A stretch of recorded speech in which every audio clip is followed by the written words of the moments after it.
राजस्थान का क्षेत्र अपने आप को पूरी दुनिया के अंदर अपने किलों के लिए अलग ही पहचान बनाने में सक्षम हुआ है। लेकिन क्या आप जानते हैं कि राजस्थान में एक ऐसा भी किला है जहां इतिहास में दर्ज है कि कुत्ता तोप चलाया करता था। जी हाँ, बिल्कुल सही आप सुन रहे हैं। एक ऐसा भी किला था जहां कुत्ता तोप चलाता था। दरअसल हसन खां मेवाती जिस क्षेत्र में रहे थे वो क्षेत्र है अलवर, और अलवर का किला है बाला किला अलवर। इस बाला किला के अंदर तोप चलाने के लिए कहते हैं एक कुत्ते को ट्रेन किया गया था, और वो विक्टर नाम का कुत्ता था जो तोप चलाकर सीधा पानी में छलांग लगा लिया करता था। इसी प्रकार जब वो एक बार तोप परीक्षण कर रहा था तो तोप चलाकर वो कूदना चाह रहा था, लेकिन तोप चलाने के पहले ही वो तोप फट गई और उससे उस कुत्ते की मृत्यु हो गई। इसलिए शासक ने उस कुत्ते की कब्र वहीं बना रखी है। इसलिए वो कुत्ता इतिहास में दर्ज हो गया जिसका नाम रखा गया है विक्टर। बारूद की खोज के लिए सबसे पहला नाम चीन के एक व्यक्ति बी बोयांग का लिया जाता है। कहते हैं कि सबसे पहले उन्हें ही बारूद बनाने का आइडिया आया था। माना जाता है कि बी बोयांग ने अपनी खोज के चलते 3 तत्वों को मिलाया और उनमें से एक जल्दी जलने वाली चीज तैयार की, और बाद में इसी को उन्होंने बारूद का नाम दिया। 300 ईसा पूर्व में जी होंग ने इस खोज को आगे बढ़ाया और उन्होंने कोयला, सल्फर और नमक के मिश्रण का प्रयोग बारूद बनाने के लिए किया। इन तीनों तत्वों में जब उसने पोटेशियम नाइट्रेट यानी सोरा मिला दिया तो उसे मिला दुनिया का बदल देने वाला एक गन पाउडर, और वो गन पाउडर था बारूद। बारूद चिंगारी पाकर तेजी से जलता है, जिसे भारी मात्रा में गैस और गर्म ठोस पैदा होता है।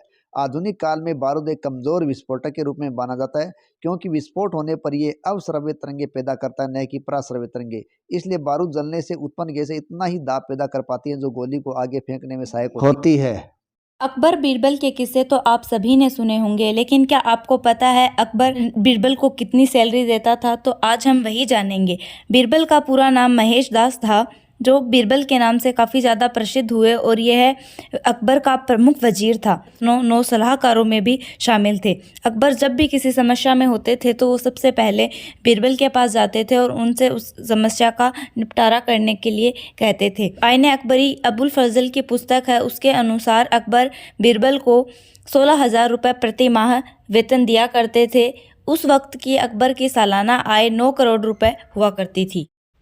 बाबर और मेवाड़ के महाराणा सांगा के बीच लड़ा गया खानवा का युद्ध भारत के लिए एक युगांतरकारी युद्ध था। ये युद्ध 1527 में भरतपुर खानवा में लड़ा गया था।